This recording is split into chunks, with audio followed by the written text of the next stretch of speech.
Fuerzas internas, peso y centro de gravedad. Las fuerzas internas entre las partículas adyacentes de un cuerpo se presentan en parejas colineales que tienen la misma magnitud. Sin embargo, tienen direcciones opuestas, por lo cual se eliminan. Esto acorde a la tercera ley de Newton. Como estas fuerzas se cancelan entre sí, no generan un efecto externo en el cuerpo, no generan algún desbalance. Entonces, las fuerzas internas que se generan entre las partículas adyacentes no las debemos considerar en el diagrama de cuerpo libre cuando consideremos el equilibrio del cuerpo completo. Entonces aquí en la imagen podemos observar cómo se está cargando un motor. Este motor está compuesto de varias partes. Por ejemplo, aquí puedo ver una parte la cual tiene varios tornillos. Estos tornillos pues están generando una fuerza contra su contraparte. Sin embargo, pues la contraparte genera una fuerza de reacción, como dijimos, colineal, de la misma magnitud pero en dirección opuesta. Por lo cual todas las fuerzas que se generan dentro del cuerpo, pues como decíamos, en las uniones de las partículas adyacentes o de los componentes, no van a generar un desbalance en el equilibrio externo del cuerpo. Lo único que nosotros vamos a considerar pues son las fuerzas externas. En este caso, en el motor que está siendo levantado, pues como podemos observar se generan fuerzas de tensión. Fuerzas de tensión en las cadenas que están levantando al motor. Y bueno, como estamos sujetos a los efectos de los campos gravitacionales, este motor en sí, todo este motor tiene un peso. Y bueno, este peso lo consideramos como la fuerza resultante, ¿no?, de todo el motor. Entonces, para el diagrama de cuerpo libre, lo que nosotros vamos a considerar son las fuerzas que generan un desequilibrio externo. Podemos reducir el peso del cuerpo completo a una fuerza resultante que actúa en un punto en específico.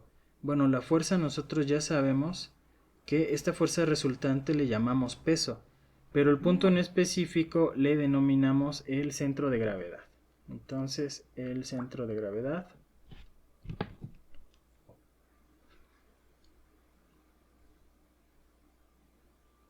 y cuando nosotros tenemos cuerpos que son de materiales homogéneos y que tienen formas regulares, por ejemplo, como en estos ejemplos de vigas que tenemos aquí, el centro geométrico es el centro de gravedad.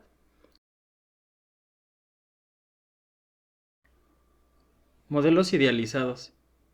En las ciencias e ingenierías generamos y proponemos modelos que tratan de representar situaciones o fenómenos o características que suceden en nuestra realidad natural. Entonces nosotros como ingenieros, cuando realizamos un análisis de fuerzas de cualquier objeto, debemos generar un modelo idealizado que dé resultados que se aproximen de manera muy precisa a lo que sucede en la realidad. Pero se debe ser muy cuidadoso al generar estos modelos. Cuando nosotros generemos estos modelos, debemos tener cuidado en la elección de los soportes que estemos proponiendo, así como de las propiedades de los materiales que nosotros estemos utilizando y de la geometría, de las dimensiones, de la geometría de estos objetos.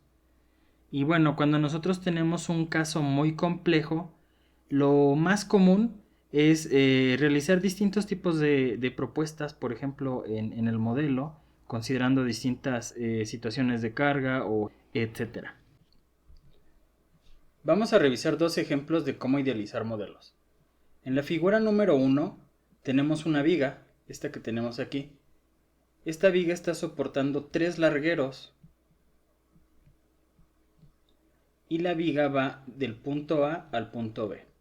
En el punto A está fija a un muro de concreto.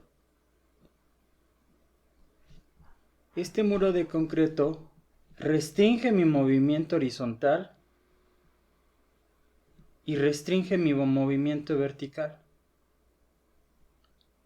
Por lo cual yo cuando idealizo esto, puedo idealizarlo como un pasador fijo.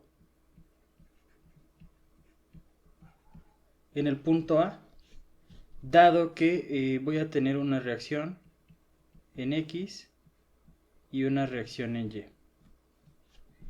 El punto B, solo voy a tener una reacción, dado que se trata de un apoyo simple.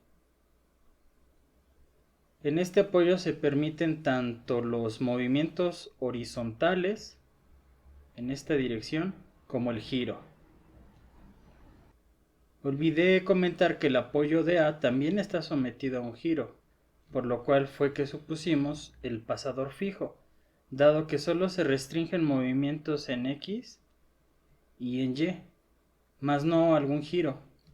En el punto B los únicos movimientos que se restringen son Y, por lo cual al idealizar nuestro modelo, en el punto B nosotros podemos suponerlo como un rodillo, dado que se trata de un apoyo simple. Como estamos hablando de materiales de ingeniería, pues estamos hablando de una viga de acero, y esta viga de acero va a soportar los largueros del techo. En el tipo de análisis que estamos realizando, es razonable suponer que el acero es rígido. Respecto a las cargas que nosotros consideremos en los largueros 1, 2 y 3, estas van a estar sujetos, estas cargas van a estar sujetas pues a los estándares de construcción o estándares de ingeniería que estén imperando en la zona de análisis. Vamos a tener podemos considerar distintos tipos de cargas.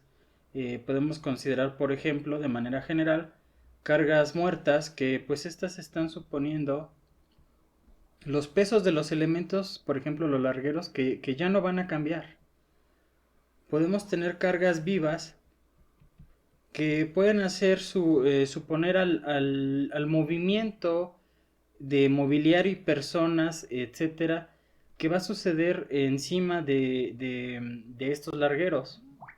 Y otra carga que podríamos considerar son cargas accidentales. Estas cargas accidentales pues podrían ser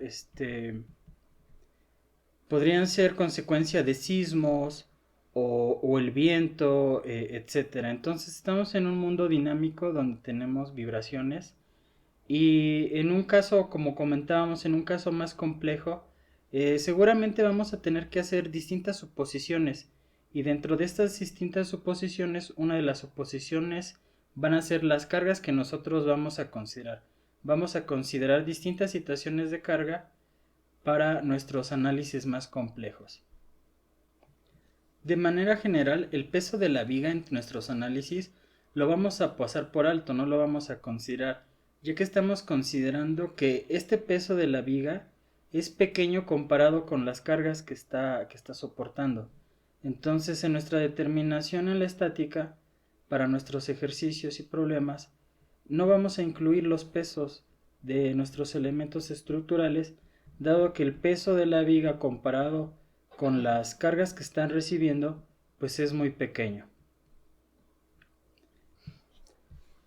Vamos a revisar el siguiente caso. Se trata de una pluma de ascenso o pues tal vez de un elevador hidráulico.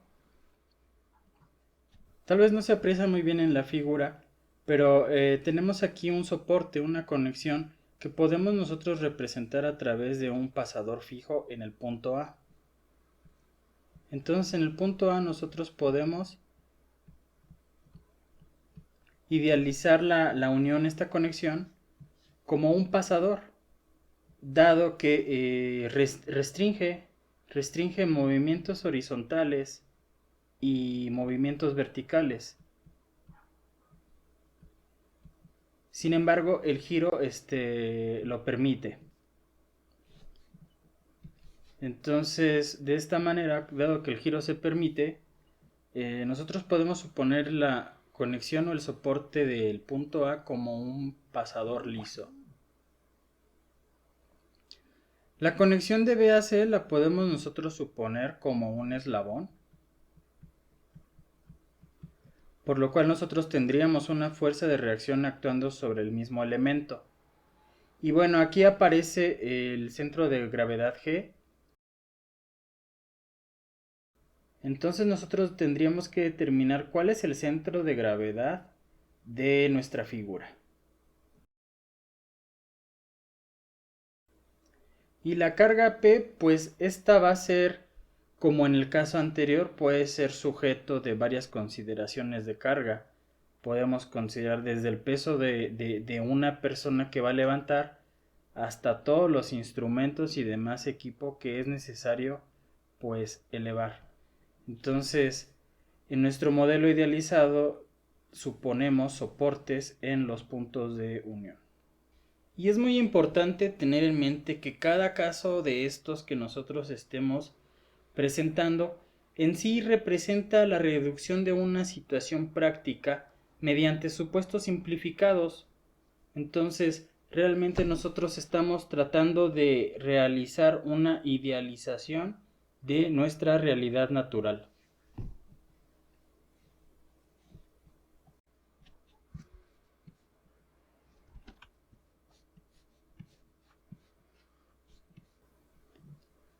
Entonces, el procedimiento de análisis,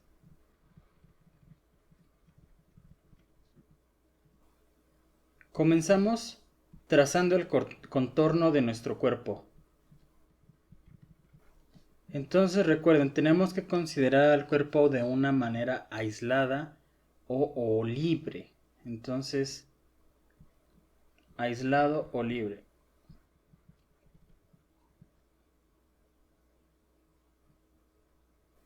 El siguiente paso es mostrar todas las fuerzas y momentos de par en el diagrama.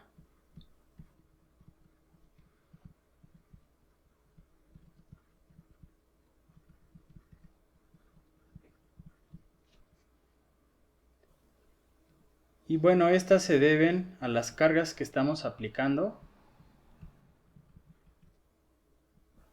a las reacciones en los soportes y al peso del cuerpo. El siguiente paso es identificar cada carga y dimensión dada.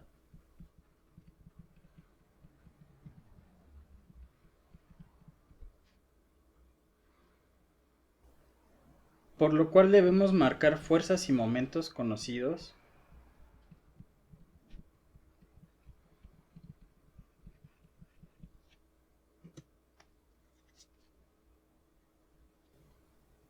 Y estas son las consideraciones que tenemos que tomar para construir el diagrama de cuerpo libre de un cuerpo rígido o de cualquier grupo de cuerpos considerados como un solo sistema.